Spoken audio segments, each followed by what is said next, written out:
인가요? 네. 지금 한 70, 80명 정도 오셨는데 한 20명 정도만 아멘하신 것 같아요. 아멘하신 분들에게 주님이 축복을 배나 주시기를 진심으로 바랍니다. 아멘이시나요?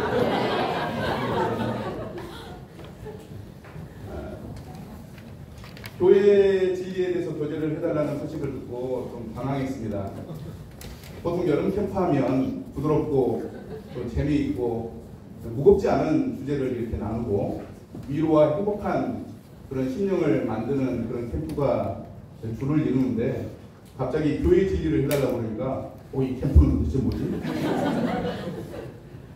그래서 굉장히 마음이 무겁고 어떻게 준비해야 되나 하는 고민을 했었는데 유인관 형제님께서 오셔가지고 교회 진리를 하셨다는 얘기를 이렇게 여기 와서 듣게 됐습니다. 그래서 편안한 마음으로 이렇게 준비할 수 있을 것 같습니다. 제가 이제 교회 진리에 대한 주제를 교회는 그의 몸이니라고 하는 에베소 말씀을 이렇게 잡게 되었습니다. 아마 주님에 대해서 교제를 해달라고 요청을 했다면 고로새서에 있는 말씀 주님이 교회의 머리시다라고 하는 제목으로 했을 텐데 교회 진리에 관한 말씀을 나누게 되어서 이렇게 정하게 되었습니다. 코로나 팬데믹이 굉장히 영향력이 컸던 것 같습니다.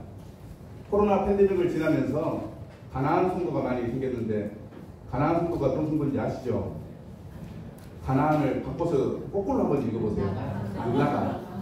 안 나가는 성도들이 많이 생겼습니다. 그런 성도들을 가나안 성도라고 얘기를 하고요. 또 어떤 성도님들은 좀 시대에 좀 많이 늦으시는 것 같아요. 또 이제 가나안 성도뿐만 아니라 이 온라인으로만 참여하는 성도님들이 계시는 그런 일들이 많아지고 있는 것 같습니다. 또 다른 여러 모습들을 보는데 여러 형태의 교회 공동체가 많아지는 것 같습니다. 한번 뉴스로 떠들썩하게 나왔던 적이 있는데 인터폭과 같은 교회가 아닌 선교단체가 활발하게 활동하는 것 같습니다. 그래서 열정을 가지고 계신 분들이 교회보다는 이런 선교단체에 열심히 나가는 경우가 있는 것 같아요. 또 이 신천지 같은 이 이단들도 이렇게 활발하게 움직이는 것 같습니다. 신천지 이단들은 우리가 보는 성경과 똑같은 성경을 볼까요? 다른 성경을 볼까요? 똑같은 성경을 봅니다. 우리가 똑같은 성경을 보는데 어떻게 그 사람들은 이 요한계시록을 이 신천지의 이 역사로 해석을 하고 이만희가 성령이라고 하는 이야기를 하는지 도무지 이해할 수가 없는 상황을 보게 됩니다. 이 엉뚱한 성경 해석으로 영혼을 지옥으로 몰아가고 있는 모습을 우리는 보게 되는 것 같습니다. 이런 상황들이 왜 일어났을까? 가나안 성도, 인터넷으로만 참여하는 성도, 그 다음에 인터폭과 같은 이 교회가 아닌 선교 활동에 열심을 올리는 그런 성도들, 또 신천지에 미혹돼 가지고 바른 성경의 해석을 찾지 않고 지옥으로 내리닫는 이러한 일들이 왜 일어날까? 곰곰이 생각해 보면 이 교회가 무엇인지 잘 모르기 때문에 발생하는 현상들이라고 생각됩니다. 성경이 기록한 교회 진리를 바르게 이해할 때 바른 신앙을 가질 수 있습니다. 아멘이시죠? 아멘. 예. 바른 신앙은 구원과 밀접한 관계가 있습니다. 바른 신앙을 가질 때 성경에 하나님께서 약속하신 구원을 우리가 누릴 수 있다고 믿습니다.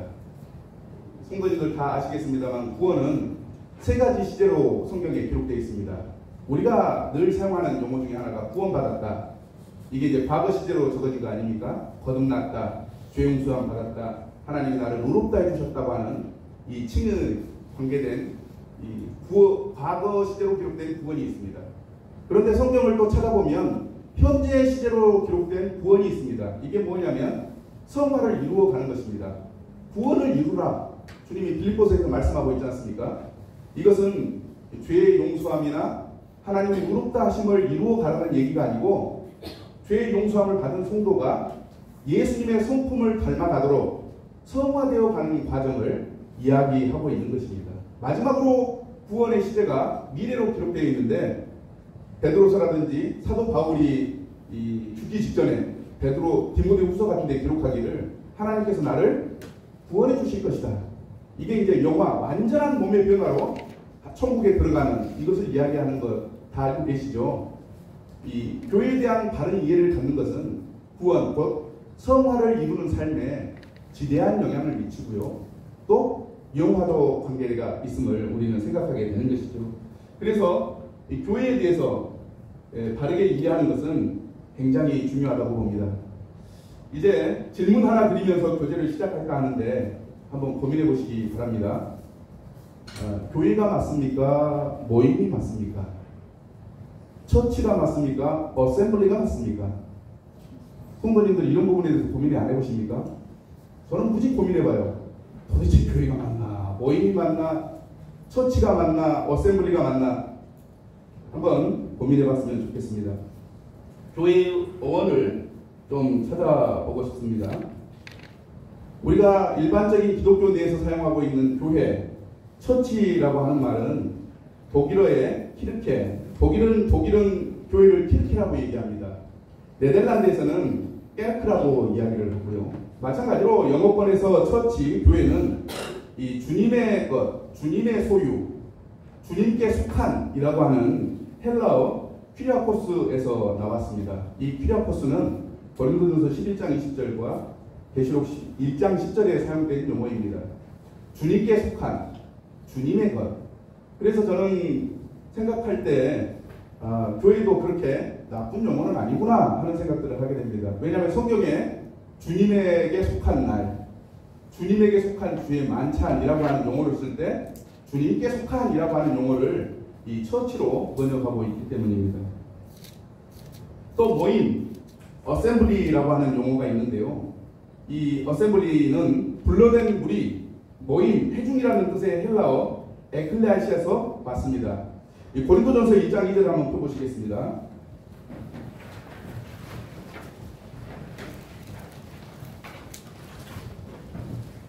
제가 갖고 있는 성경으로는 신약성경 263페이지에 있습니다.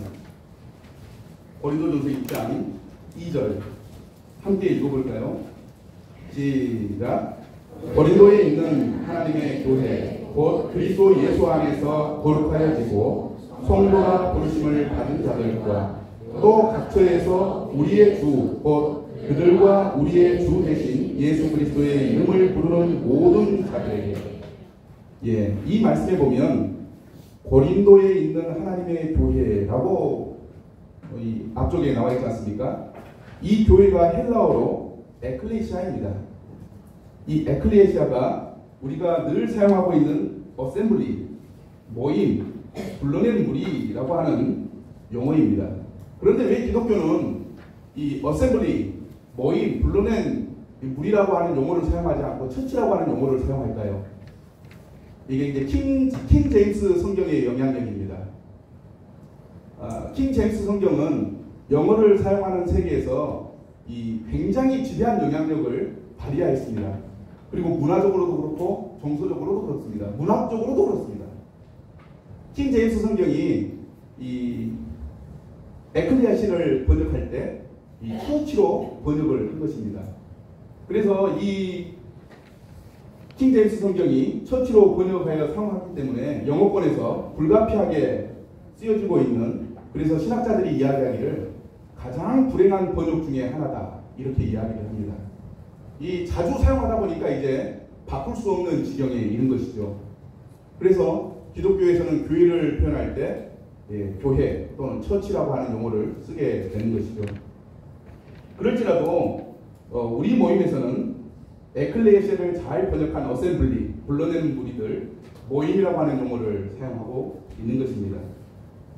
처치도 결코 나쁜 말은 아닙니다. 왜냐하면 주님의 속한이라고 하는 용어를 이렇게 번역한 것이기 때문이고, 에클레시아는 이 불러낸 무리들, 모임, 어셈블리로 정말 잘 번역했습니다. 어떤 것이 맞느냐 틀리냐 이게 중요한 게 아니고 그것이 담고 있는 의미가 정말 중요하다고 봅니다. 교회는 건물이 아니라고 하는 것입니다.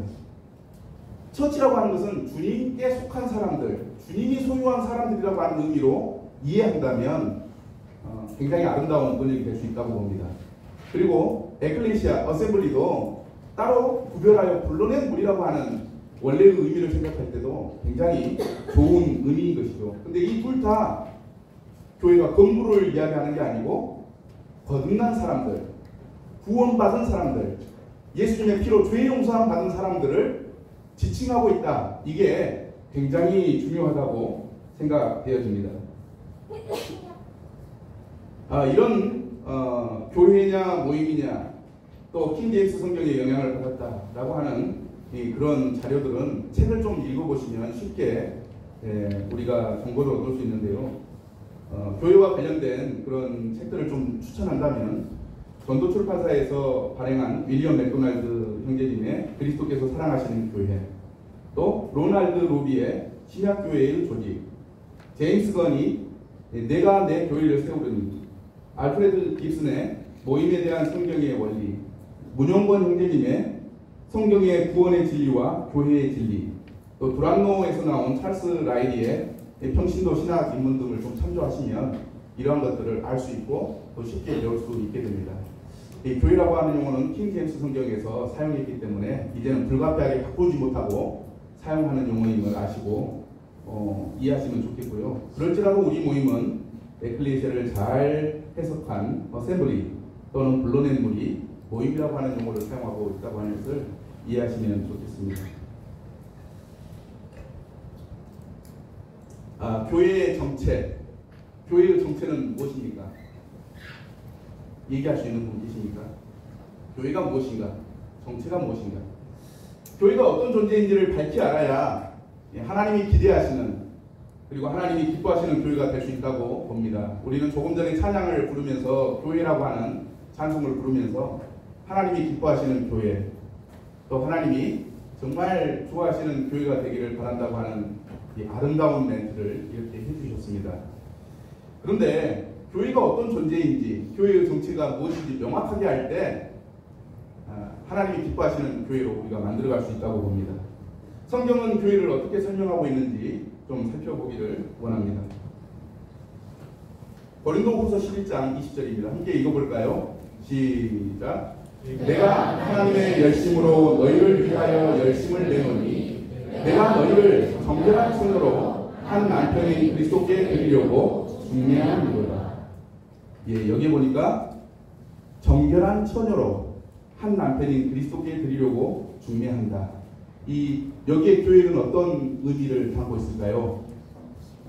아마 눈치가 빠르신 분들은 이 노란색, 이 빨간 선 안에 노란색, 이게 답일 것이다라고 하는 생각을 할 겁니다.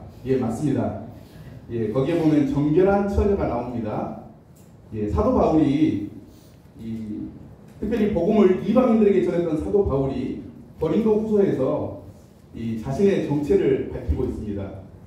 사도 바울은 영적인 중매쟁이인 것을 이렇게 알 수 있는 것이죠. 신랑인 예수 그리스도께 믿는 우리를 신부로 중매하고 있습니다. 다시 말해 교회를 예수 그리스도의 신부로 중매하고 있다는 것입니다. 결혼해 보신 분들 많으시죠? 좋은 남편, 능력 있는 남편, 잘생기고 멋있는 남편, 신분이 굉장히 높은 남편, 많은 물질을 가지고 있는 남자를 만난다는 것은 불행입니까? 말씀 좀 해보세요. 불행인가요? 아니요. 옆에 있는 남편 보지 마시고 대답만 하시면 되고요. 정말 능력 있고 잘생기고 지위가 높고 또 많은 물질을 가지고 있는 남자를 만난다고 하는 것은 굉장한 특권입니다. 그런데 사도 바울은 주님이 그런 분이라고 우리에게 소개를 합니다. 주님은 하나님이십니다. 온 우주와 만물을 창조하신 능력을 가지고 계시고 온 우주와 만물을 소유하고 계시는 만왕의 왕이요 만주의 주라고 소개하면서 교회에게 그분이 너의 신랑이 될 것이라고 중매하고 있는 모습을 보게 되는 것이죠. 다음 말씀과 함께 읽어보겠습니다. 시작. 그러므로 사람이 부모를 떠나 그의 아내와 합하여 그 둘이 한 육체가 될지니 이 비밀이 크도다. 나는 그리스도와 교회에 대하여 말하노라. 에베소서 말씀은 이 남편과 아내에 대한 말씀을 이렇게 잘 기록하고 있습니다. 그 말씀을 잘 살펴보면 성령 충만한 남편은 아내를 목숨 바쳐 사랑할 수 있다고 이야기를 하고, 성령 충만한 아내는 남편이 뭐 돈을 잘 벌어오든 못 벌어오든 괴롭히든 안 괴롭히든 남편을 순종할 수 있다고 이렇게 이야기합니다.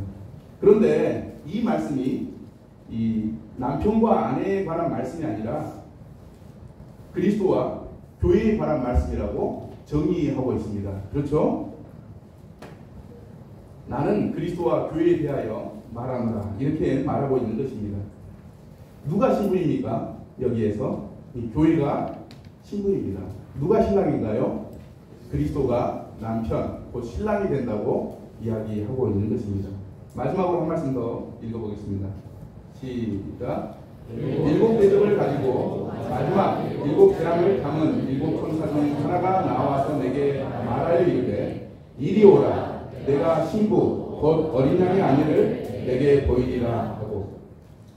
우리가 앞서 보았던 신약 서신서들은 이 교회의 정체를 분명하게 나타내지 않고 그냥 중매했다, 또는 이야기를 먼저 한 다음에 마지막에 내가 그리스도와 교회에 대해서 이야기한다 라고 얘기를 하면서 이 교회의 정체를 분명하게 말하지 않습니다. 그냥 애둘러 이렇게 이야기하고 있는 것이죠. 그런데 요한계시록 말씀은 교회가 그리스도의 신부라고 명확하고 분명하게 밝히고 있는 것입니다.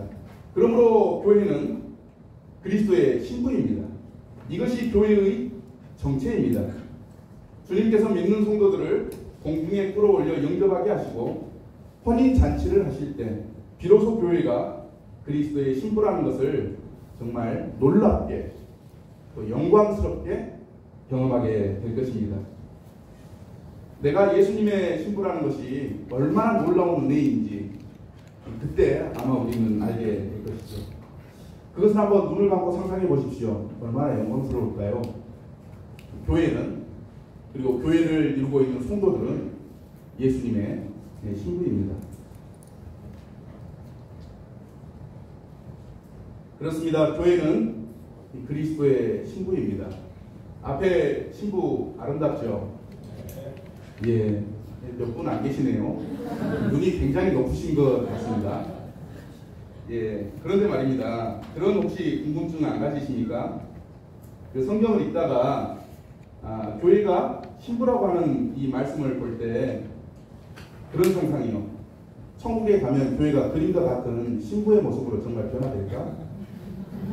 아니, 여기 계신 형제님들이 많이 계시는데 형제님들도 그림과 같은 신부로 변화될까? 이런 고민들 혹시 안 해보십니까? 그런 고민하면 저만 이상한 건가요? 혼자 그런 생각을 해봅니다. 도대체 나는 어떤 모습으로 변할 것인가? 아마 하나님께서 온 우주와 만물을 창조하신 분이시기 때문에 그렇게 변화될 수 있다고 봅니다. 그러나 의문은 남습니다. 그러면 신부를 어떻게 이해해야 될까요? 저는 창세기 2장이 우리에게 어떤 이해를 준다고 봅니다. 창세기 2장을 보면 최초의 결혼식이 나옵니다. 맞죠? 예, 신랑이 누구입니까?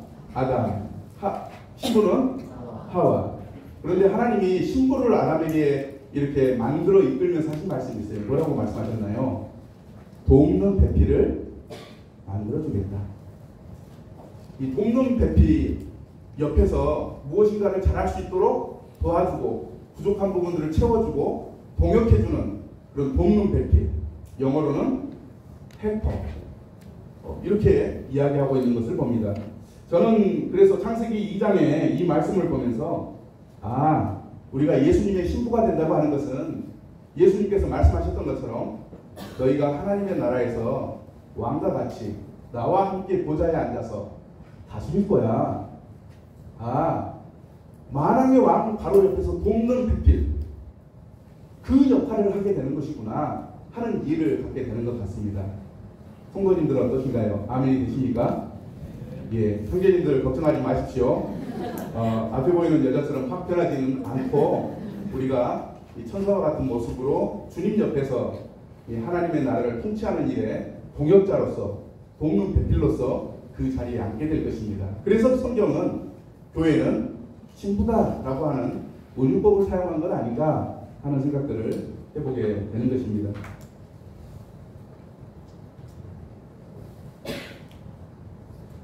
이 신부의 웨딩드레스 너무 아름답지 않습니까? 여기 보니까 결혼하지 않은 우리 자매님들이 많이 있어요. 이런 드레스 입고 싶지 않습니까? 예.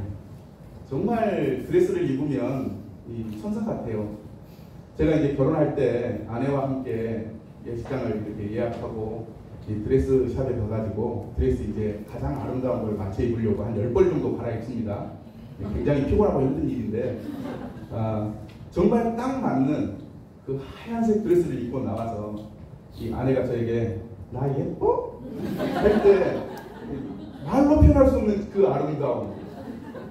저 여자가 정말 내 아내란 말인가 하는 그런 마음이 들 정도로 굉장히 아름다웠습니다.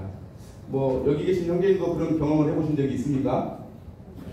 한쪽으로는 계시겠고 어느 밤에 부부싸움 하지 않기를 바랍니다. 그런데 교회가 있는 이 신부의 웨딩 드레스에는 비밀이 있습니다. 무엇이 있다고요? 비밀이 있습니다. 이 드레스는 돈이나 금이나 보석으로 살 수 없습니다. 그럼 어떤 것으로 살 수 있을까요? 자, 마치신 분에게 진행부에서 선물을 드리도록 말씀드리겠습니다. 계시록 19장 7절에서 8절 말씀 함께 읽어보겠습니다. 시작. 어린 양의 혼인 계약이 이르렀고 그의 아내가 자신을 준비하였으므로 그에게 빛나고 깨끗한 세마포 옷을 입도록 허락하셨으니 이 세마포 옷은 성도들의 옳은 행실이로다 하다.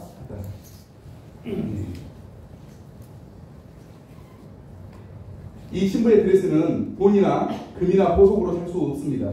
오직 옳은 행실로 살 수가 있는 것입니다. 그렇죠? 예수님께서 변화산에서 변화되셨어요. 흰 옷을 입었는데 이 세상에 어떤 빨래하는 사람이 빨아도 그렇게 희귀할 수가 없고 밝고 빛났다고 이야기합니다. 신랑이 그런 아름다운 예복을 입고 있는데 신부도 이 말씀처럼 빛나고 깨끗한 세마포옷을 입고 식장에 들어가는 게 맞지 않습니까? 그래서 이 드레스에는 비밀이 있는데 이것은 성도들의 옳은 행실입니다. 그래서 믿는 성도들이 이 결혼식을 생각하면서 예수님과 함께 식장에 들어갈 것들을 생각하면서 이 선한 삶, 거룩한 삶, 성결한 삶을 살아가야 한다고 믿습니다. 그런데 우리 자매님이 실수해가지고 죄를 범하게 되면 하얀 드레스에 이 검은 목걸이 하나 딱 떨어지는 듯한 그런 느낌이 들지 않을까요? 얼마나 불행하겠습니까? 얼마나 가슴 아픕니까? 실수하지 않도록 우리가 노력을 해야 될 것입니다. 또 한번 읽어보겠습니다. 시작. 너희가 전에는 어둠이더니 이제는 주 안에서 빛이라. 빛의 자녀들처럼 행하라. 빛의 열매는 모든 착함과 의로움과 진실함에 있느니라. 주를 기쁘시게 할 것이 무엇인지 시험하여 보라. 이 웨딩드레스의 흰색은 순결을 상징합니다. 교회의 즉 성도는 흰색보다 더 밝고 빛나는 드레스를 입습니다. 이 변화산에서 예수님에 관한 말씀을 드렸고요. 이것은 성도만 입을 수 있는 옷임을 성도님들께 말씀드리고 싶습니다. 과거 역사 가운데 빛나는 옷을 입었다가 주님의 치심을 받고 죽은 사람이 있었어요. 사도행전 12장에 보면 헤롯 아그리파 1세가 나옵니다. 해가 뜨기 전에 은으로 된 이 천으로 옷을 만들어 입고 태양이 떠오르는 쪽을 바라보면서 연단해서 강연을 합니다. 그때 두로와 시돈 사람들이 앞에서 말을 듣게 되는 것이죠. 이 헤롯 아그리파가 샬라 이렇게 얘기를 하는데 갑자기 해가 탁 떠오르면서 그 햇빛이 옷을 쫙 비추니까 어땠을 것 같아요? 반짝반짝 빛나면서 정말 어떤 형언할 수 없는 정말 빛나고 아름다운 그런 모습으로 헤롯 아그리파가 보였습니다. 그때 두로와 시돈 사람들이 뭐라고 얘기했냐면 이건 사람의 음성이 아니라 신의 목소리다. 근데 이 헤롯이 하나님께 영광을 돌리지 않아서 하나님께서 치셨습니다. 충이 먹어서 죽었는데 요셉수가 기록한 책에도 이 내용이 나와 있습니다. 빛나고 아름다운 옷은 우리 주님만 입을 수 있는 옷입니다. 그리고 주님의 신부 대신 교회만 입을 수 있는 옷임을 알 수가 있는 것이죠.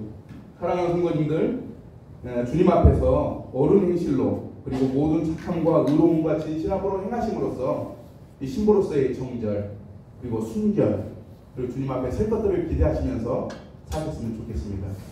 이것이 교회의 정체입니다. 아멘이신가요? 네.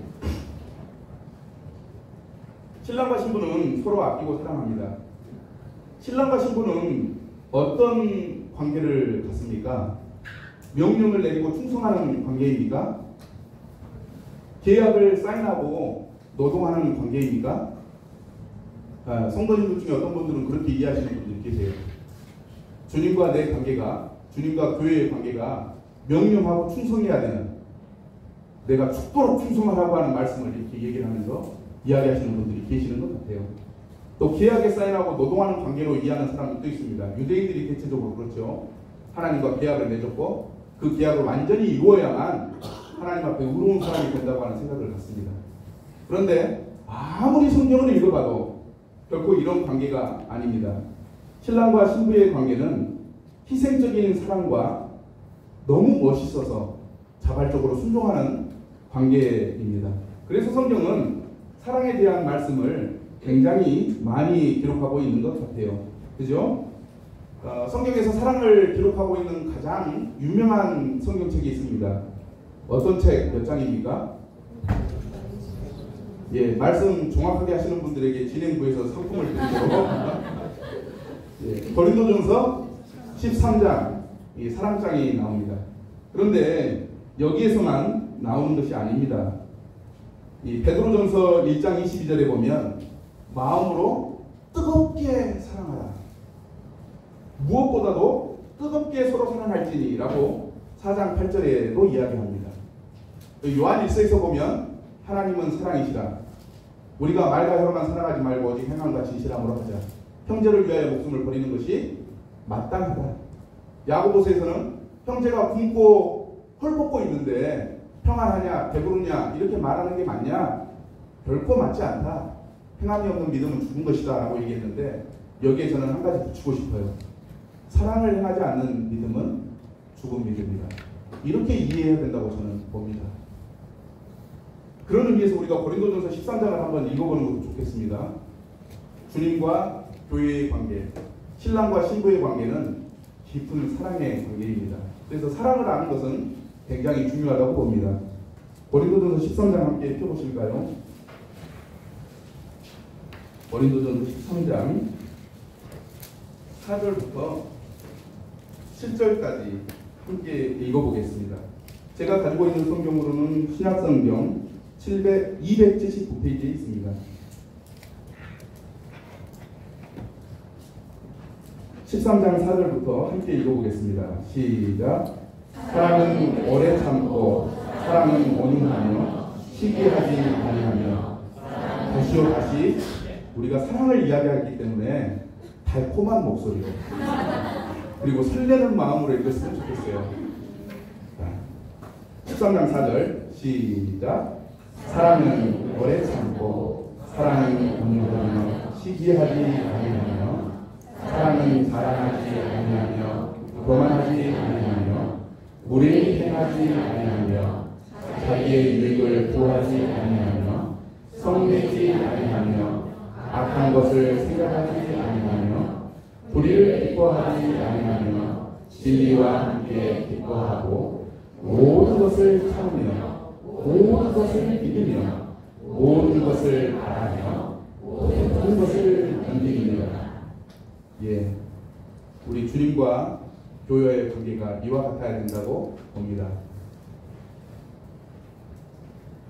그런데 주님은 이 말씀에 나와 있는 대로 주님은 우리를 향해 오래 참아주시고 우리에 대해서 온유하시고 또 우리를 시기하지 않고 자랑하지 않고 또 교만하게 행치 않습니다. 주님은 우리를 향해 무례히 행치 아니하고 또 우리의 유익을 구하고 결코 화를 내지 않고 악한 것도 생각하지 않습니다. 예수님은 우리를 향해 불의한 생각을 가지지 않습니다. 그리고 진리와 함께 기뻐하고 모든 것을 참고 모든 것을 믿고 모든 것을 견디신 분입니다. 주님의 사랑은 결코 변하지 않고 완전하고 완벽합니다. 그런데 누가 변합니까? 누가 변해요? 네, 교회, 우리가 변합니다. 이게 슬프고 안타까운 현실인 것입니다. 그렇습니다. 신랑과 신부의 관계는 희생적 사랑과 주님의 멋짐에 의해서 자발적인 순종의 관계입니다. 교회는 예수님과 성도를 사랑하는 사랑의 공동체입니다. 그래서 사도 바울은 고린도전서 13장, 예수님의 동생 야고보는 야고보서 2장에서, 사도 베드로는 베드로전서 4장에서, 사도 요한은 요한일서 3장 4장에서 사랑을 강조하고 있는 것입니다. 우리 주님께서도 마지막 6월절 만찬을 제자들과 함께 하시면서 내가 너희에게 새 계명을 주노니 너희가 서로 사랑하라. 내가 너희를 사랑한 것 같이 너희도 서로 사랑하라. 주님 이렇게 말씀하셨습니다. 우리가 교회 진리를 배우고 있습니다. 그러나요? 이 교회 진리 중에 가장 중요한 진리, 그게 무엇이겠습니까? 장로를 어떻게 세우느냐입니까? 주의 만찬입니까? 무엇일까요? 서로 사랑하라, 이것 아니겠습니까? 사랑이 없으면 그것은 교회가 아닙니다.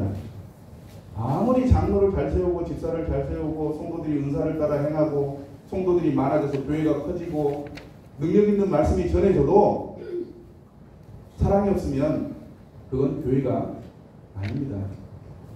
그래서 우리가 교회 진리를 배울 때 가장 먼저 생각해야 될 것은 우리 안에 사랑이 있는가, 뜨겁게 사랑하는가, 이것을 우리가 고민해 봐야 된다고 믿습니다. 형제 사랑, 성도 사랑이 주님 사랑입니다. 주님이 우리 눈에 보입니까? 안 보이죠. 주님은 하늘에 지금 보좌, 하나님의 보좌 옆에 앉아 계시기 때문에 우리 눈에 안 보입니다. 주님이 우리 옆에 실제로 계십니까? 아니요. 주님은 하나님 보좌 우편에 계십니다. 그런데 성경에 보니까 형제를 사랑하는 것이 곧 주님을 사랑하는 거다, 그렇게 이야기를 하고 있습니다. 성도를 사랑하는 것이 주님을 사랑하는 것이라고 이야기를 합니다. 그래서 주님을 사랑하는 사람은 형제 자매를 사랑하는 사람입니다. 말씀 한번 읽어보겠습니다. 시작. 누구든지 하나님을 사랑하라 하고 그 형제를 미워하면 이는 거짓말하는 자니 보는 바 그 형제를 사랑하지 아니하는 자는 보지 못하는 바 하나님을 사랑할 수 없느니라. 우리가 이 계명을 주께 받았으니 하나님을 사랑하는 자는 또한 그 형제를 사랑할 수 있습니다. 우리는 지금 신랑과 신부에 대해 교제하고 있습니다. 신랑과 신부의 사랑에 문제가 생긴다면 신랑과 신부 중 어느 쪽에서 발생합니까? 조금 전에 말씀드렸던 것처럼 신부 쪽에서 문제가 발생하게 됩니다. 신부의 사랑은 변하기도 하고 영원하지 않을 수도 있고 완전하지 않을 수도 있고 실수하기도 합니다. 어떻게 알 수 있나요? 우리가 옆에 형제들에게 하는 걸 보면 알 수 있습니다. 우리가 옆에 성도들에게 하는 걸 보면 바로 알 수가 있습니다. 왜? 형제들에 대해서 또 자매님들에 대해서 성도에 대해서 우리의 마음이 하루에도 12번씩 변하는 연약한 사람이기 때문입니다. 사랑한다고 고백한 내 아내에 대해서도 이 영원히 사랑하지 못하는 연약함을 보게 됩니다. 미울 때가 있어요. 이건 제 경험입니다. 그래서 형제를 향한, 성도를 향한 사랑이 영원하지 않다고 하는 것을 저는 잘 알고 있습니다. 또 완전하지도 않아요. 축의금이나 부의금을 할 때 10만원 할까 5만원 할까 고민을 많이 합니다. 아마 완전한 사랑을 했다면 그런 계산 안 하겠죠.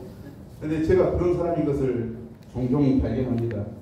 실수를 많이 하기도 합니다.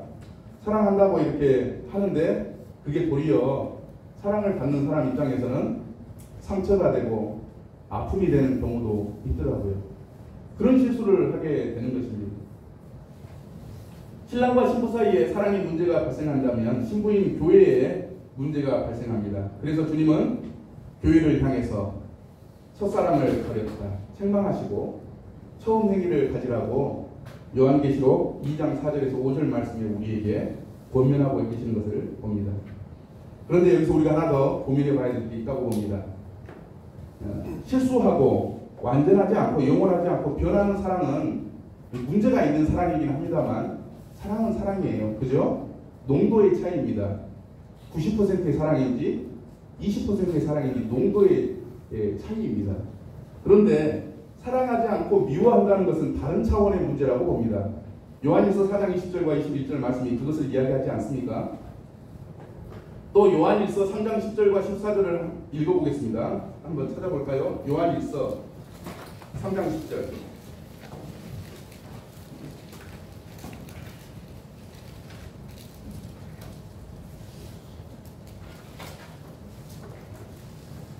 요한일서 3장 10절 읽어보겠습니다. 시작. 이러므로 하나님의 자녀들과 마귀의 자녀들이 드러나니 무릇 의를 행하지 아니하는 자나 또는 그 형제를 사랑하지 아니하는 자는 하나님께 속하지 아니하느니라. 예. 형제를 사랑하지 않는 자는 누구의 자식이라고 나와 있습니까? 예. 우리가 형제 사랑한다고 하면서 실수도 하고 농도가 낮을 수 있고 영원하지 않는 사랑을 할 수 있습니다. 이건 이제 연약한 사랑, 문제가 많은 사랑이지만 사랑하지 않고 미워하는 것은 차원이 다릅니다. 그의 근본, 존재의 근본이 다른 겁니다. 여기 계신 성도님들 다 구원받고 침례받으셨다고 믿습니다. 그런데 사단이 이곳에 가라지를 덧뿌리고 갈 수가 있습니다.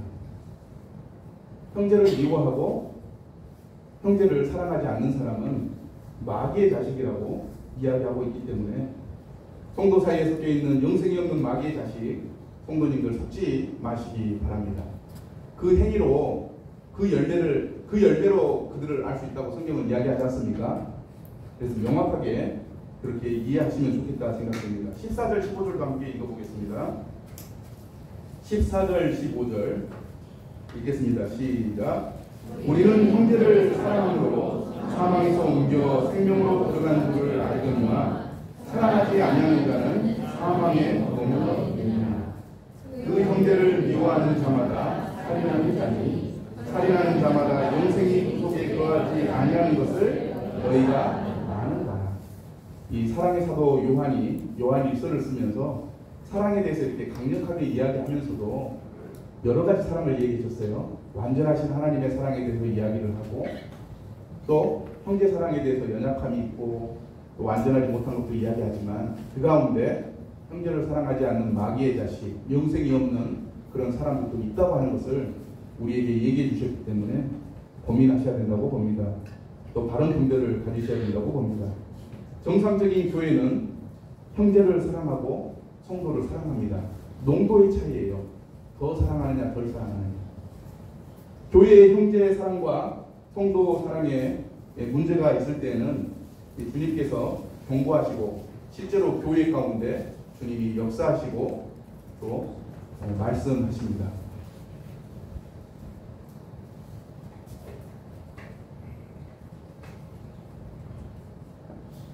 예, 축구 좋아하십니까? 축구하면 반칙하게 되면 옐로 카드를 뽑는데 이 교회를 향해서 주님께서 이 경고의 이 옐로 카드를 뽑으십니다. 어떻게 뽑으실까요? 첫사랑을 회복하라, 처음 사랑을 가지라 라고 우리에게 권면하신다고 봅니다. 주님은 이 형제 사랑과 성도 사랑의 문제가 발생한 교회에게 첫사랑을 회복하라고 처음 행위를 가지라고 권고합니다. 형제 사랑과 성도 사랑의 문제가 발생한 대표적인 교회가 있습니다. 어떤 교회입니까? 요한계시록에 나오는 에베소 교회입니다.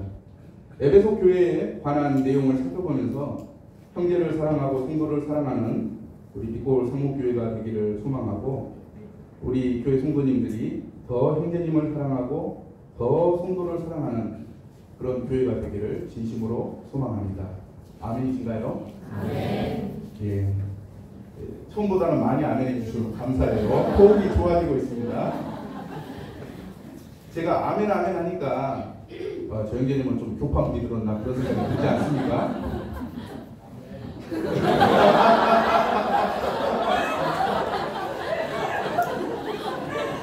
그런데 말입니다. 아멘이라든지 뭐 할렐루야라든지 그런 게 교파색이 있다고 해서 쓰면 안 되는 건가요? 아니에요. 성경에 기록되어 있다면 우리는 써야 된다고 믿습니다. 왜냐하면 우리는 성경대로 믿는 사람이잖아요. 저는 성도님들이 하나님께 축복받기를 진심으로 바랍니다. 성경에 보니까 원수를 축복하라고 주님 얘기하셨잖아요. 원수를 축복하고 성도를 축복하면 안 됩니까? 저는 성도님들이 더 축복받기를 원합니다. 예, 아멘 하신 분에게 하나님이 축복을 대나 내리시기를 바랍니다. 에베소에게 보낸 편지, 이 편지를 통해서 첫사랑을 잃어버리고 처음 행위를 버려버린 교회에 대해서 주님이 어떻게 분별하시는지를 보고 첫 시간을 마칠까 합니다. 에베소 교회에게 보내는 편지 2장 1절에서 7절 제가 앞에 잘 띄워놨습니다. 함께 읽어볼까요? 시작. 에베소 교회의 사자에게 편지하라. 오른손에 있는 7뼈를 붙잡고 7 금 솥대 사이를 거니시는 이가 이르시되 내가 내 행위와 수고와 내 인내를 알고 또 악한 자들을 용납하지 아니하는 것과 자칭 사도라 하되 아닌 자들을 시험하여 그 거짓된 것을 내가 드러낸 것과 또 내가 참고 내 이름을 위하여 견디고 게으르지 아니한 것을 아노라. 그러나 너를 책망할 것이 있나니 너의 처음 사랑을 버렸느니라. 그러므로 어디서 떨어졌는지를 생각하고 회개하여 처음 행위를 하시라. 만일 그리하지 아니하고 회개하지 아니하면 내가 내게 가서 내 촛대를 그 자리에서 옮기리라. 오직 내가 이것이 있으니 내가 니골라당의 행위를 미워하는도다. 나도 이것을 미워하노라. 뒤 있는 자는 성령이 교회들에게 하시는 말씀을 들을지어다. 이기는 그에게는 내가 하나님의 낙원에 있는 생명나무의 열매를 주어. 이 말씀을 보면 교회를 감독하시는 예수님이 나옵니다. 7 금 촛대 사역을 거니시는 이 말씀이 이 교회를 감독하시는 예수님의 모습입니다. 지금까지 많은 사역을 잘해온 에베소 교회를 칭찬하고 있습니다. 수고와 내 행위와 수고와 인내를 알고 악한 자들을 용납하지 아니하고 거짓 사도를 가려내고 또 참고 또 견디고 게으르지 않은 것을 칭찬하고 있는 것을 봅니다. 그런데 예수님이 칭찬만 하시지 않고 책망도 함께 하고 있습니다. 에베소 교회가 어떤 책망을 받고 있습니까? 너의 처음 사랑을 버렸다. 에베소 교회가 예수님의 책망의 말씀을 듣고 순종할 때 촛대가 옮겨지지 않고 생명나무의 열매를 먹게 될 것이라고 주님이 말씀하고 있습니다. 첫사랑을 회복하지 않는 것, 이것은 두려운 일입니다. 어떤 지계가 있다고 말씀합니까? 교회의 촛대를 옮기겠다라고 얘기합니다. 다르게 얘기하면 흔적도 없이 교회를 쥐어버리겠다, 이 얘기를 하는 것입니다. 우리가 아무리 좋고 우리가 아무리 행복하고 우리끼리 열심히 하면 된다고 생각할지 모르지만 사랑을 버리면, 사랑이 회복되지 않으면 교회의 주인이신 주님이 교회를 지워버리시고 옮겨버리신다고 권면하고 있는 것입니다. 에베소 교회는 지도에 보고 있는 대로 반모섬에서 이렇게 가까운 곳에 있습니다. 도미티안 황제, 로마 황제 중에 도미티안 황제가 있는데요. 자기가 신이라고 이렇게 주장하면서 이 모든 로마 사람들에게 자기를 신으로 경배하라고 이렇게 명령을 내렸습니다. 그런데 예수님을 사랑한 사도 요한이 누구만 사랑합니까? 예수님만 사랑하는 거죠. 그래서 도미티안에게 절을 할 수 없다고 거부를 합니다. 그래서 잡혀가지고 반모섬에 이렇게 보내지게 된 것이죠. 어떤 주일날 예수 그리스도의 계시와 환상이 이 요한에게 임합니다. 요한은 그것을 보고 기록하여서 소아시아에 있는 7 교회에게 편지를 보냅니다. 이것이 요한계시록입니다. 요한계시록 가운데 조금 전에 읽은 부분은 에베소 교회에 보낸 편지입니다. 그런데 신기한 게 있습니다. 에베소 교회에 보낸 편지니까 들을 귀 있는 자는 들으라, 성령이 교회에게 하시는 말씀을 들으라, 그렇게 얘기해야 되잖아요. 근데 그게 교회라고 얘기를 하지 않고 교회에 드리라고 이렇게 얘기를 합니다. 꼭 에베소 교회에게만 보낸 것이 아니고 에베소 교회를 포함한 첫사랑을 버린 모든 교회들에게 경고의 말씀으로 보내고 계심을 우리는 알 수가 있습니다. 신약성경 에베소서에서 신랑과 신부에 대해 말씀하시고 요한계시록 안에 있는 에베소 교회에 보낸 편지에 신부가 신랑에 대한 첫사랑을 버렸다고 질타하고 있는 것을 봅니다. 이 에베소 교회를 통해서 신부와 신랑의 사랑에 대해 배우기를 소망합니다. 이게 이제 에베소 교회를 이렇게 그려놓은 것입니다. 에베소라고 하는 도시를 재현해 놓은 그림입니다. 지중해에서 이 올챙이처럼 생긴 이 강줄기를 따라서 들어오면 에베소 네 항이 있습니다. 그리고 이 도시가 이렇게 만들어져 있는데 아마 20만에서 25만 정도의 사람들이 살았던 것 같고요. 로마보다도 더 최신식의 신도시였습니다. 심지어 이제 그 고고학자들이 이야기하기를 이 시대에 5층까지 수돗물이 올라가는 그런 기술이 있었다고 얘기를 합니다. 그리고 어떤 사람들은 이야기하기를 이 에베소가 이렇게 신도시다 보니까 구도신 로마를 쓸어버리고 이 에베소보다 더 신도시로 짓고자 화제를 냈다는 이야기도 있는 것을 봅니다. 함께 여행 가셨던 자매님들 기억나십니까? 기억을 못 하시는군요. 이게 이제 에베소입니다. 소아시아의 속주 수도인 정치 행정의 중심지가 에베소입니다. 그리스와 로마로 향하는 선박들의 집결지이고 소아시아의 아데미 숭배의 중심지였습니다. 이 아데미는 젖이 28개인가 34개인가 있는 신입니다. 사랑의 신입니다. 그 도시에 있는 에베소에 있는 이 아데미 신전이 아덴에 있는 무슨 신전이죠? 파르테논 신전보다 4배인가 7배가 더 컸다고 얘기를 합니다. 그 정도, 여기 써져 있네요. 그리스 아테네 파르테논 신전보다 4배나 크고 기둥이 127개가 있었다고 합니다. 그리고 심지어 그 도시에는 활락가가 있었습니다. 가보니까 이 바닥에 발 모양의 돌이 있었는데 그 발 모양의 돌이 무슨 돌이냐면 이 발보다 큰 사람만 이 활락가에 들어갈 수 있다라고 하는 이 경고문 또는 이 나이를 계산하는 그런 기구였던 것 같아요. 그런 활락가가 있는 사랑의 도시였습니다. 그 에베소의 주님이 이 사랑에 대해서 이야기를 하고 있는데 육체적인 사랑이 아니라 주님을 향한 순결하고 고결한 영적인 사랑을 이야기하고 있다는 것이 굉장히 특이할 만합니다. 황제 숭배의 중심지 로마 숙주 최초의 황제 신전 건립을 했습니다. 도미티아는 자신을 살아있는 주와 신으로 숭배하도록 했습니다. 그곳에서는 훌륭한 인도자들이 있었습니다. 브리스길라와 아볼로, 사도 바울, 디모데, 사도 요한이 사역했습니다. 사도 바울은 3차 전도여행 때 2년간 제자들을 체계적으로 가르쳤던 것입니다. 제가 그 성지순례 때 올해 초에 고린도 교회를 가봤습니다. 옛날 그때의 고린도 교회는 아니고 새로 지어진 고린도 교회인데요. 고린도 교회 옆에 이따만한 비석이 박혀 있습니다.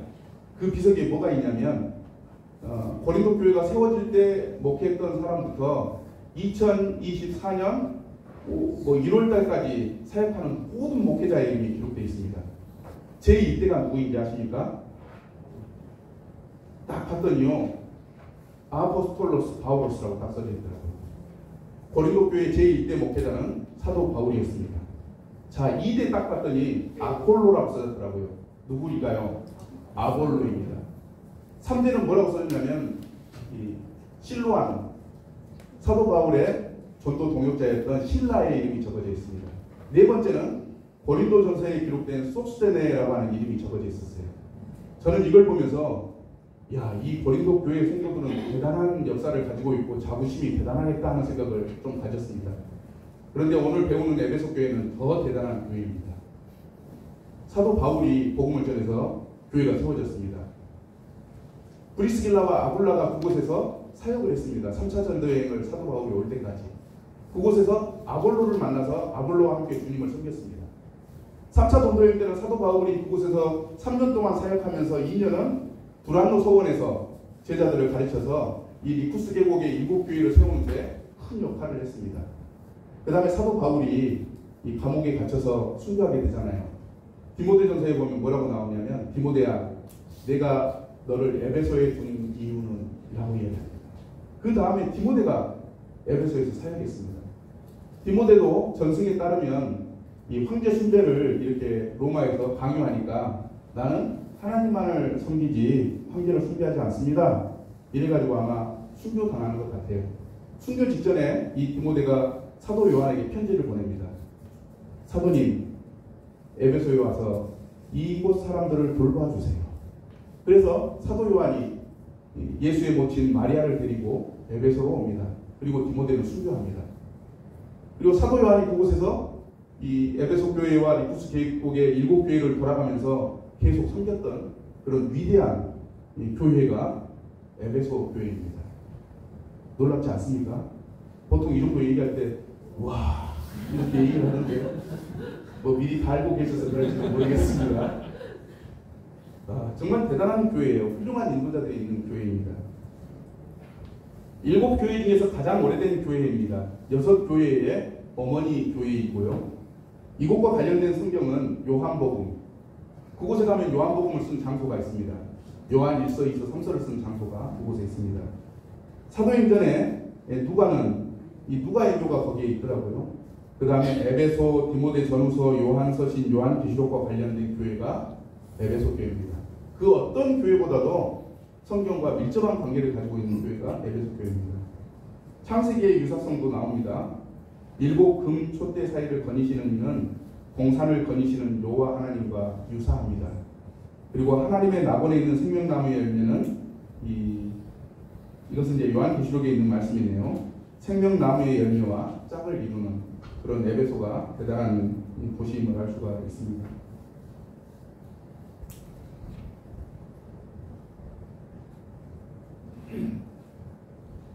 이제 이게 에베소입니다. 기회가 되신다면 성지순례 한번 다녀오시기를 부탁드리고 싶어요. 다녀오면 성경을 보는 눈이 좀 달라지는 것 같습니다. 여기에 이제 이런 것들이 있고요. 이 대리석길이 있습니다. 보이십니까? 진짜로 대리석을 유리처럼 반짝반짝하게 만들어서 갈아놓은 길이 대리석길입니다. 근데 요한계시록의 새 예루살렘은 유리 같은 정금이 깔린 길이라고 이야기를 하는데 아마 이것과 대조를 이루는 모습이 아닐까 싶습니다. 이곳은 우상이 많이 있었습니다. 이시스 신전, 아데미 여신 보관, 세라피스라고 하는 이집트 신까지 있었고요. 이 하드리안 신전이나 도미티안 신전 같은 경우는 이 로마 황제를 숭배하도록 만든 신전입니다. 니케 여신상은 이 그리스 신화에 나오는 나이키 승리의 여신을 이야기합니다. 이곳이 에베소입니다. 이게 이제 사도 요한의 묘입니다. 그리고 마리아의 기념교회가 있고요. 보이는 신이 이 가슴이 많은 이 여신상이 아데미입니다. 그 사도행전에 보니까 에베소 사람들이 사도 바울을 쫓아내려고 하잖아요. 그러면서 소리친 게 위대한 아데미어라고 이제 막 소리를 치지 않습니까? 왜냐하면 그 사람들이 은으로 이 아데미어 신상을 만들어가지고 팔면서 먹고 살았는데요. 지금도 그 장사를 하고 있더라고요. 이 돌로 만들어가지고 이 진열에 넣고 여행 기념품으로 사가라고 이렇게 팔고 있는 걸 봤습니다. 그런 곳이었습니다. 이 에베소는 순교자가 많았습니다. 여기 이제 빨간색 점점점 보이시죠? 여기인데요. 네, 벽돌이 아닙니다. 기둥이 들어가 있습니다. 이게 이제 설계된 문이 아니라는 것입니다. 그래서 순교자들이 이 죽었던 그런 자재들을 가져다가 그 운동장 자재를 뜯어다가 이 문을 만들었다고 이야기를 합니다. 이것처럼 에베소 교회는 진리에 바로 선 교회, 충성스러운 교회, 죽음을 마다하지 않은 교회, 많은 순교자를 낳은 교회였습니다. 주님은 이 에베소 교회를 향해 무엇을 칭찬합니까? 내가 내 행위와 수고와 내 인내를 알고 또 악한 자들을 용납하지 아니한 것과 자칭 사도라 하되 아닌 자들을 시험하여 그 거짓된 것을 내가 드러낸 것과 또 내가 참고 내 이름을 위하여 견디고 게으르지 아니한 것을 아노라. 소아시아 전역에 복음을 전하며 수고했던 교회, 주님의 이름을 위해 아데미와 황제의 숭배를 거절한 교회, 거짓 사도들의 거짓 가르침을 배격한 교회였습니다. 2세기 초, 그러니까 약 300년이겠죠. 300년 초에 안디옥 교회 감독인 이그나티우스가 에베소 교회에 보낸 편지 내용입니다. 너희는 다 진리를 따라 사니 너희 가운데 이단이 들어설 틈이 없다. 너희는 진리 안에서 예수 그리스도에 관한 말이 아니면 아예 듣지를 않는구나 라고 칭찬을 들을 정도로 굉장히 훌륭한 교회입니다. 그런데 그 교회가 주님으로부터 책망을 듣습니다. 어떤 책망을 듣습니까? 에베소 교회는 약 52년경에 세워졌습니다. 그리고 약 10년이 지나서 우리가 지금 보고 있는 에베소서 1장 15절 16절 또 6장 24절에 에베소 편지로 보내지게 된 겁니다. 교회가 세워지고 10년이 지난 때에도 그들은 사랑에 변함이 없었습니다. 이로 말미암아 주 예수 안에서 너희 믿음과 모든 성도를 향한 사랑을 나도 듣고 내가 기도할 때에 기억하며 너희로 말미암아 감사하기를 그치지 아니하고 우리 주 예수 그리스도를 변함없이 어떻게요? 변함없이 사랑한다. 너희에게 은혜가 있을지어다. 이렇게 얘기를 합니다. 그런데 33년이 지나서 어떻게 변했습니까? 함께 읽어보겠습니다. 시작. 그러나 너를 책망할 것이 있나니 너의 처음 사랑을 버렸느니라. 그러므로 어디서 떨어졌는지를 생각하고 회개하여 처음 행위를 가지라. 만일 그리하지 아니하고 회개하지 아니하면 내가 내게 가서 내 촛대를 그 자리에서 옮기리라. 33년 사이에 무슨 일이 일어났을까요? 예수님을 그렇게 사랑했던 교회가 30년 사이에 무슨 일이 있었는지 예수님을 향한 사랑이 사라진 게 아니고 그들이 사랑을 버렸다고 이야기하고 있습니다. 성도님들, 빛골 상국교회가 세워진 지 몇 년이 되셨습니까? 예. 10년 후에 어떻게 변할지 우리는 모릅니다. 사랑이 없는 교회, 사랑을 버린 교회가 될 수도 있습니다. 이 에베소 교회를 보면서 우리는 주님 사랑하는 마음이 변치 않기를 하나님 앞에 기도하고 또 그렇게 할 수 있도록 은혜를 베풀어 달라고 기도해야 된다고 봅니다.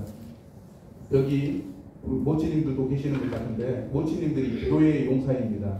모치님들 빛골 상목교회 주님에 대한 사랑이 끊어지지 않게 해주세요 라고 매일 기도해 주시기 바랍니다. 그럴 때 주님이 은혜를 베풀어 주신다고 믿습니다. 교훈과 적용 교재를 좀 나누겠습니다. 에베소 교회는 어떤 교회입니까? 역사가 오래되고 질서 있고 사역을 잘하고 품위 있고 분별력 있고 충성스러운 교회였습니다. 이게 바로 오래된 교회들의 특징입니다. 오래된 교회들은 역사가 길다 보니까 시스템을 정말 잘 갖춰 놓았습니다. 그래서 무슨 일을 할 때 완전하게 프로페셔널하게 이 일을 하는 것이죠. 또 많은 경험과 연륜이 있다 보니까 영적인 분별도 뛰어납니다. 하면 바로 압니다. 왜? 경험이 많고 연륜이 있거든요. 500년 양반집에 가보면 그 세월의 흔적이라든지 품위가 느껴지지 않습니까? 이 오래된 교회도 가보면 그런 분위기를 느낄 수가 있습니다. 에베소 교회는 이 오래된 교회이기 때문에 그런 명예와 품위가 느껴지는 그런 교회입니다. 왜냐하면 이 니쿠스 계곡에서 가장 먼저 세워졌고 가장 오래된 교회였기 때문입니다. 그런데 그 교회가 처음 사랑을 버렸기 때문에 처음 행위를 가지라고 교훈받고 있습니다.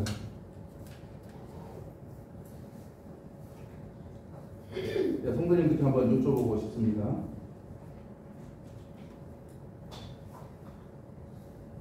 주님이 이 처음 사랑을 버렸는데 처음 행위를 가지라고 이야기하고 있습니다. 나에게 주님에 대한 사랑, 실제로는 우리가 지금 생각할 수 있는 것은 형제 사랑, 성도 사랑이잖아요. 그죠? 형제 사랑, 성도 사랑을 통해서 주님 사랑을 나타낼 수 있는데 한번 여쭤보고 싶어요. 처음 구원받았을 때 찬양 부르면 마음이 뜨거웠습니까? 예, 뜨거웠습니다. 막 눈물도 흘렸어요. 지금도 찬양 부를 때 막 마음이 뜨겁고 눈물이 흐릅니까? 그렇지 않다면 사랑에 문제가 발생합니다.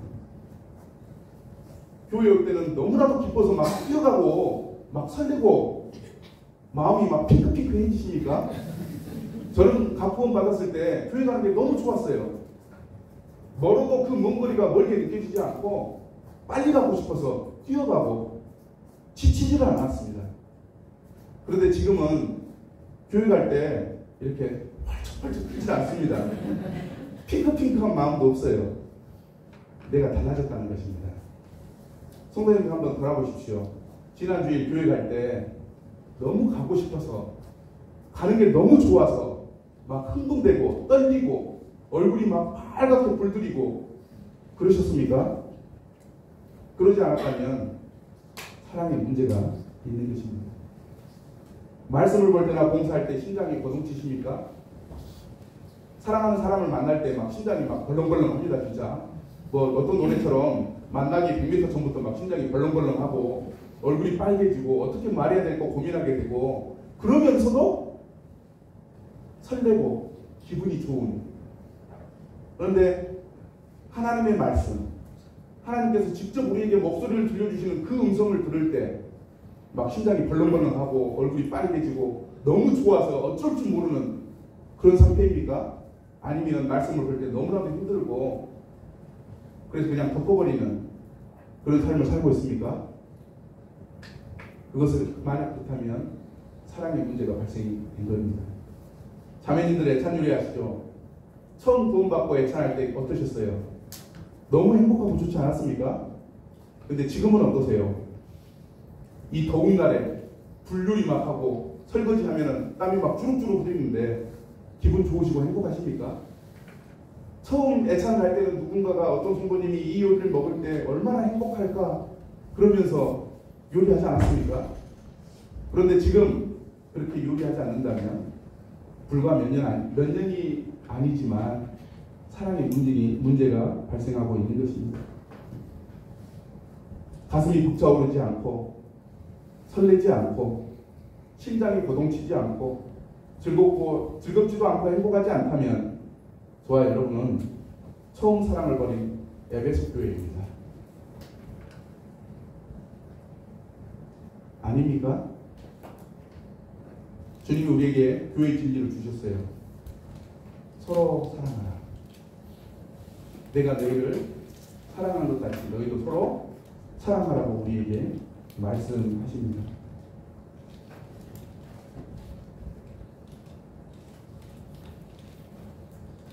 처음 사랑, 처음 행위. 당신은 이 주님을 사랑합니까? 또 당신은 성도를 사랑합니까? 당신은 하나님과 이웃을 사랑합니까? 우리에게 묻고 있습니다. 말씀을 한번 찾아보겠습니다. 고린도전서 16장 22절입니다.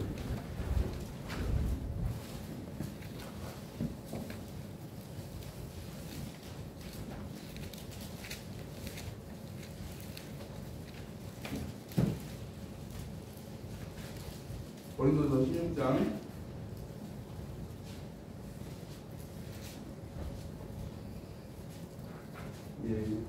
22절.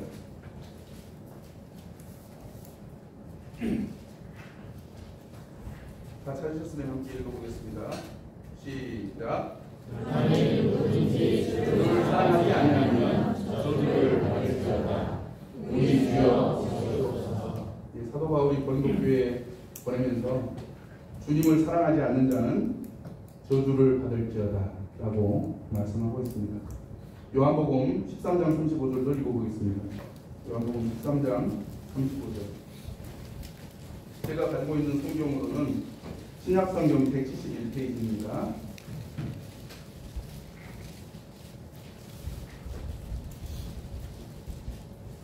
신약성경 171페이지 요한복음 13장 35절. 하셨으면 함께 읽겠습니다. 시작. 너희가 서로 사랑하면 비로소 모든 사람이 너희가 내 제자인 줄 알리라. 예, 주님이 서로 사랑하라고 말씀하고 있습니다. 요한일서에 보면 교회 안에 하나님이 계시는지 안 계시는지 알 수 있는 촉도가 있다고 말합니다. 그 촉도가 무엇인지 아십니까? 서로 사랑하면 너희 안에 하나님이 있고 라고 하는 말씀이 있습니다. 교회 안에 하나님이 계시는지 계시지 않는지 알 수 있는 것은 그것을 통해서 알 수 있습니다. 교회 성도들이 서로 사랑하지 않고 삿대질하고 목소리를 높이고 비난하고 그 교회는 하나님이 없습니다.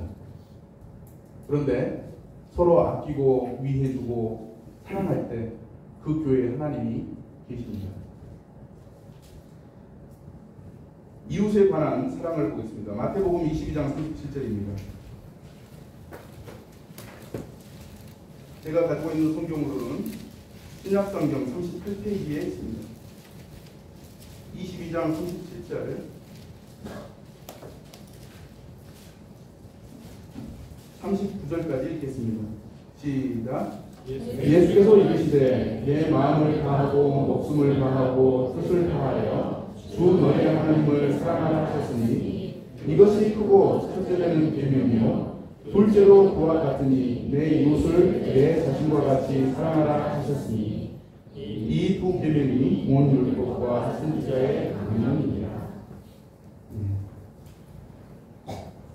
사랑하는 성도님들, 하나님은 교회에게 서로 사랑하라고 하는 그런 강력한 메시지를 우리에게 주십니다. 왜 그런 메시지를 우리에게 주실까요?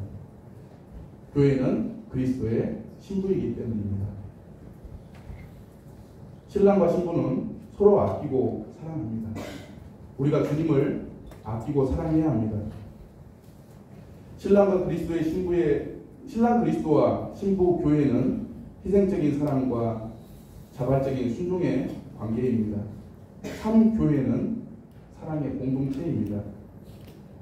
주님을 사랑하는 성도들은 옆에 있는 예수님의 다른 제자들을 사랑하고 옆에 있는 형제를 사랑하고 옆에 있는 자매를 사랑합니다. 서로 사랑하라.